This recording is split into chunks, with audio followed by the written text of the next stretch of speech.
Have you ever worked so hard for success that the success started to feel like a cage? You finally build the business. You finally get clients.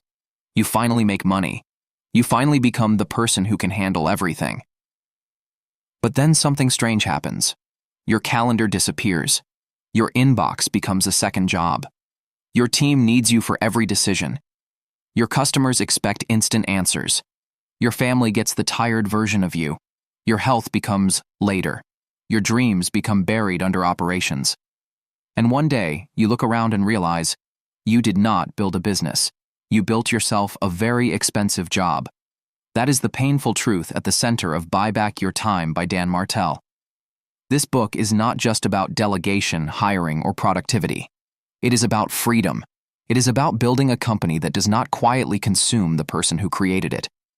Dan Martell's big message is simple. Do not hire people just to grow your business. Hire people to buy back your life. Because money can be earned again.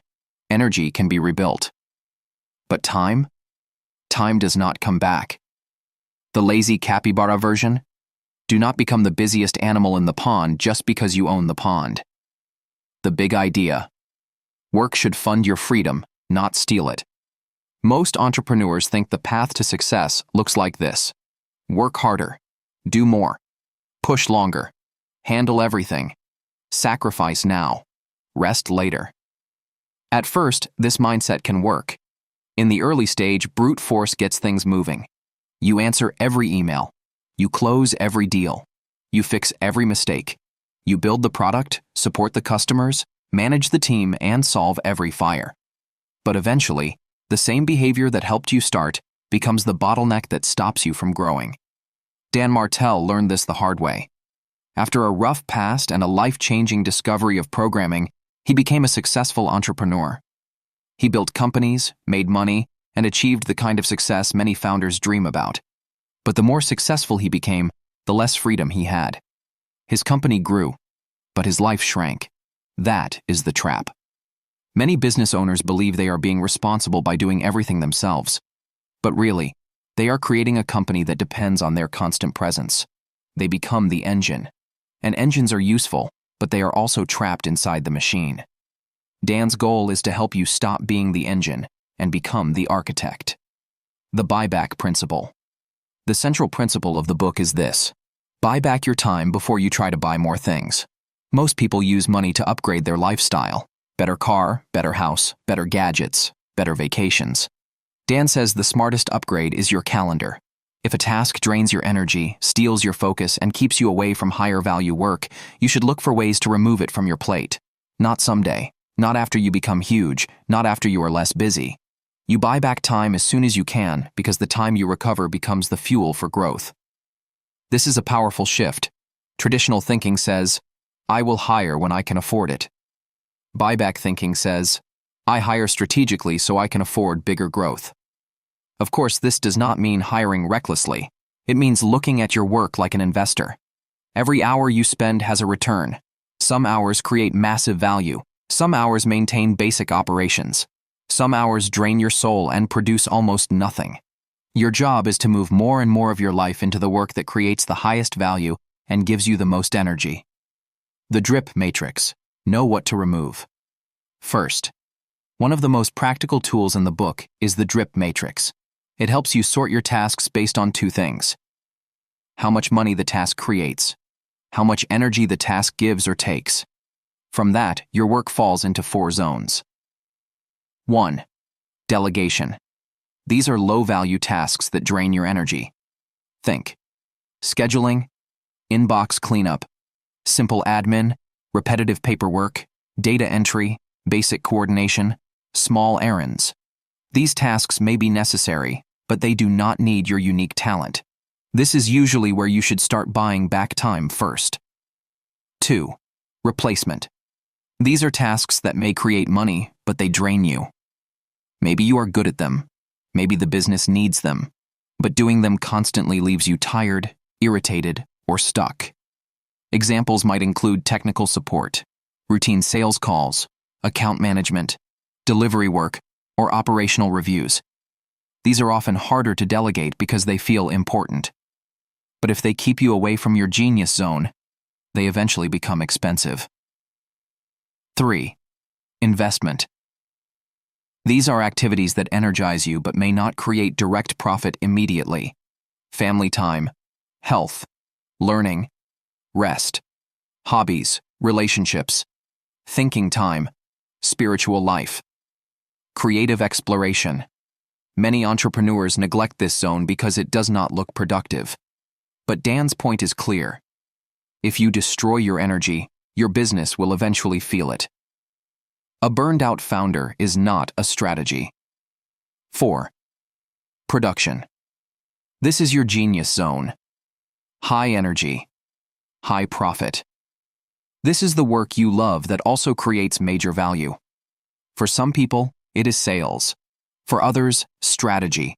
For others, product vision. For others, content, leadership, deal-making, coaching, design, or building partnerships.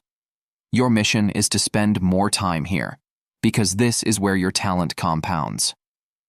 The problem is that most entrepreneurs spend their day trapped in delegation and replacement tasks, then wonder why they feel tired even though they are successful. They are not lazy. They are misallocated. Very fancy word.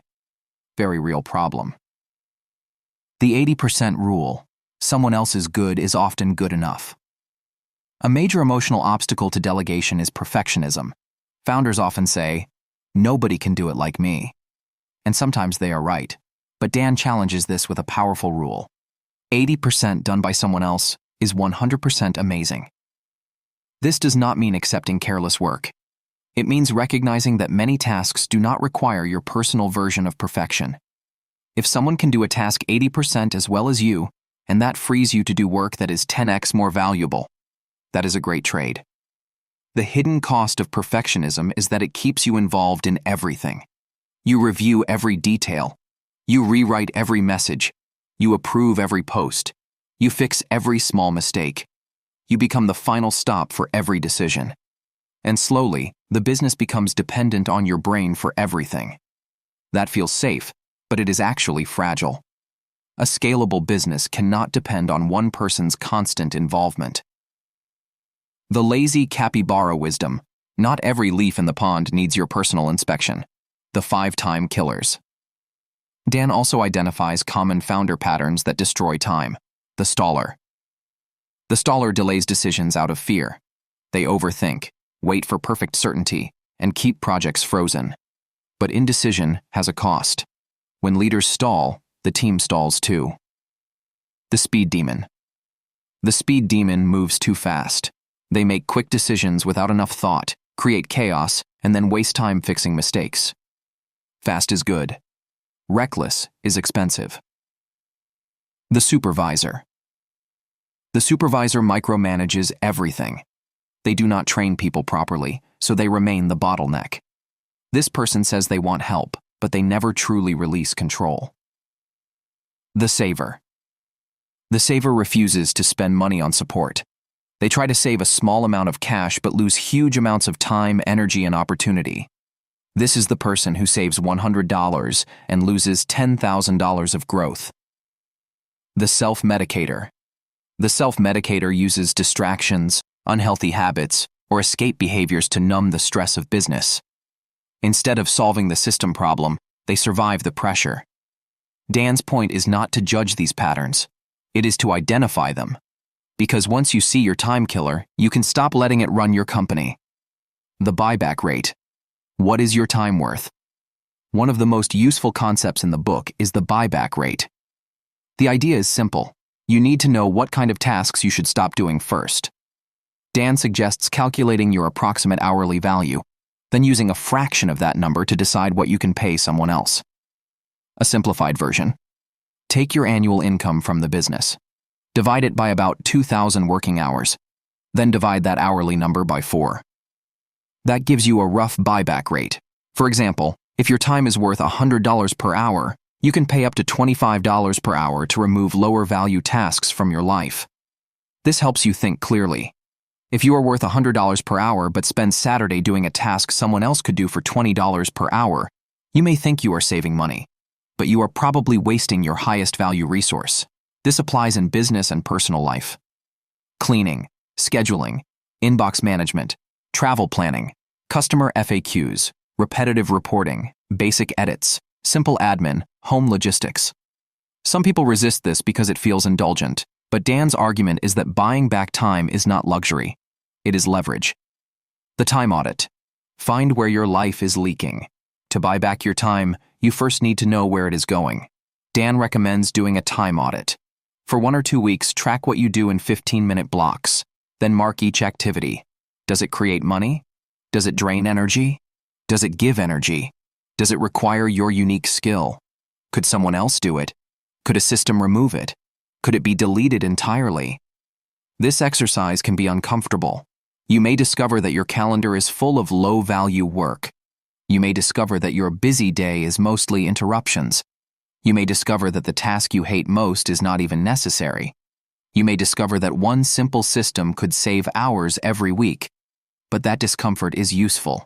You cannot fix what you refuse to see. A business owner might discover they spend 10 hours a week answering the same customer questions. A simple FAQ, template, help page, or assistant could remove most of it. That is not just productivity. That is freedom recovered. The replacement ladder. Hire in the right order. Many founders hire in the wrong order. They hire a salesperson before they have operational support. They hire a manager before they have documented processes. They hire for growth before they remove the founder bottleneck. Dan recommends a replacement ladder. 1. Administration. Start with admin support. An assistant can help with email, calendar, scheduling, travel, coordination, reminders, and basic organization. This is often the first major freedom unlock. 2. Delivery. Next, remove yourself from routine customer delivery and support. If you are always handling fulfillment, the business cannot scale beyond your personal capacity. 3. Marketing. Then build help around demand generation. Content, campaigns, ads, lead magnets, partnerships, or marketing systems. 4. Sales. Next, bring in support for sales, especially when the process is clear enough to train. 5. Leadership. Finally, hire leaders who manage people, systems, and strategy. This order matters because you need to remove lower-level complexity before you can effectively lead higher-level growth. Otherwise, you hire people and still remain buried in the same chaos. The 10-80-10 rule. The 10-80-10 rule is one of the best delegation tools in the book. Here is how it works. First 10%. You set the direction, you define the outcome, explain the goal, clarify the standard, and provide examples. This is where your judgment matters. Middle 80%. The team executes. Someone else does the main work. They build, draft, organize, research, prepare, create, or deliver. Final 10%. You review and refine. You come back at the end to improve, adjust, approve, or give feedback. This keeps quality high without trapping you inside the entire process. Many entrepreneurs fail at delegation because they either disappear completely or stay involved in every detail. The 10-80-10 rule gives you the middle path, enough direction to avoid confusion, enough freedom to let others own the work, enough review to protect standards. Very balanced. Very capybara with a clipboard. Systems. Your business should not depend on memory. Dan compares great businesses to systems like McDonald's. McDonald's is not powerful because every employee is a genius chef. It is powerful because the system makes consistent results possible. That is what playbooks do. A playbook turns your personal knowledge into a repeatable process. Dan recommends using the camera method. Record yourself doing a task several times. Explain what you are doing as you do it. List the key steps. Turn the steps into a checklist. Define what done looks like. Give the process to someone else. Improve it as they use it. This is how you clone your standards without cloning yourself. Every repeated task in your business should eventually become a process. Email replies, client onboarding, sales follow-up, content publishing, weekly reports, hiring, customer service, quality control, meeting preparation. If the task repeats, It deserves a system. If it stays only in your head, you remain the bottleneck. The perfect calendar. Protect your best energy. Buying back time is not only about delegation. It is also about designing your calendar. Dan argues that you should stop living reactively.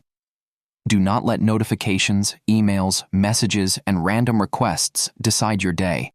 Instead, use time blocking and batching. Batch similar work together. Answer emails in one block. Take calls in one block. Review reports in one block. Create content in one block. Do deep strategic work in one protected block. This reduces context switching, which quietly destroys focus. He also recommends planning personal priorities first. This is important. Most entrepreneurs put business tasks on the calendar first, then try to squeeze life into the leftover space. But there is rarely leftover space. So Dan suggests scheduling the big personal things first. Health, family, vacations, date nights, rest, thinking time, learning, important life events. This is based on the big rocks idea. Put the important rocks in the jar first, or the small stuff will fill everything. Rest is not the reward after endless work. Rest is part of the system that makes great work possible. Leadership. Stop giving answers. Start building thinkers. A founder who answers every question trains the team to ask more questions. That may feel helpful in the moment, but it creates dependence. Dan encourages leaders to shift from transactional leadership to transformational leadership. Transactional leadership says, do this, report back, I'll check it. Transformational leadership says, here is the outcome, here is the context, think through the problem, bring me options, grow through the process. One practical tool is the 1-3-1 rule. When someone brings you a problem, they should also bring 1 clear problem, 3 possible solutions, 1 recommended option. This turns team members into problem solvers instead of problem deliverers. It also protects your time. Instead of becoming the answer machine, you become the coach. That is a much better role for a leader. Feedback and trust. Dan also emphasizes feedback. Many companies suffer not because people are lazy, but because expectations are unclear. People do not know what good looks like. They do not know where they stand. They do not know what needs to change. They do not know whether they are trusted. Clear feedback reduces stress. It gives people direction. Dan recommends creating safe, constructive conversations where people can hear the truth without feeling attacked. The goal is not to criticize for ego. The goal is to help people improve. The best leaders do not avoid hard conversations. They make hard conversations useful. The $500 rule. Give people power to solve problems. One of the most practical leadership ideas in the book is giving team members permission to solve problems without always asking. Dan shares the idea of allowing employees to spend up to a set amount, for example, $500, to fix customer issues on the spot. This does 2 things. First, it makes customers happier because problems get solved faster. Second, it reduces constant interruptions for the founder or manager. When every tiny exception requires approval, the leader becomes a human traffic jam. Empowered teams move faster. But empowerment only works when people understand the values, standards, and boundaries of the business. That is why systems and training matter. Freedom without context creates chaos. Freedom with clear standards creates ownership. Vision. Your calendar should match your future. Dan argues that if you do not have a big vision, small tasks will eat your life. A powerful vision helps you decide what deserves your attention. He encourages entrepreneurs to create a bigger picture across 4 areas: team, core business, empire, lifestyle. This matters because business growth without lifestyle design can become a trap. You may build the revenue but lose the life. So ask, what kind of team do I want? What kind of business am I building? What kind of long-term empire am I creating? What kind of lifestyle should this business support? This helps you make better decisions about hiring, systems, offers, customers, and priorities. A business should not only be profitable, it should be designed around the life you actually want. How to apply. Buy back your time today. Here is a simple way to begin. 1. Do a mini time audit. For the next 3 days, write down what you do every hour. Mark each task. Green if it gives energy, red if it drains energy, $signs if it creates money, a star. If only you can do it. Patterns will appear quickly. 2. Pick one task to remove. Choose one low-value, energy-draining task. Do not start with your entire life. Start with one thing. Email filtering. Scheduling. Customer FAQs. File organization. Research. Basic editing. Personal errands. Remove one recurring drain. 3. Record yourself doing it. Use the camera method. Make a quick screen recording or phone video. Explain the steps. Turn it into a checklist. This becomes the first version of your process. 4. Delegate using 10-80-10. Give direction at the beginning. Let the person execute. Review at the end. Do not hover over the middle. 5. Use the 1-3-1 rule. Stop answering every problem immediately. Ask your team to bring 3 options and 1 recommendation. This builds thinking, not dependence. 6. Schedule life first. Before planning next week's work, schedule your health, family, rest, and personal priorities. Your business should fit around your values, not erase them. Final takeaway. Buy Back Your Time is a freedom book disguised as a business book. It is not really about hiring an assistant, building playbooks, or creating better calendars. Those are tools. The deeper message is this: success without time is not freedom. It is a more decorated prison. If your business grows but your life disappears, something is wrong. The goal is not to be needed everywhere. The goal is to build something strong enough that it does not need you everywhere. Your job is not to do every task. Your job is to protect your energy for the work only you can do. Delegate the draining. Systemize the repeating. Empower the team. Protect your calendar. Invest in your health. Design the life before the business consumes it. Because the ultimate wealth is not just money. It is the ability to choose what you do with your hours. So today, look at your calendar and ask, what am I still doing that someone else could do well enough? Then choose one task and begin buying back your time. Not because you are lazy, because your life is too valuable to spend it trapped in work you were never meant to keep doing. And as always, stay calm, stay focused, and move like a lazy capybara who has a team, a playbook, and a very protected calendar. Subscribe to the Lazy Capybaras for more calm, practical book summaries that help you work smarter, build better systems, and create a life you do not need to escape from.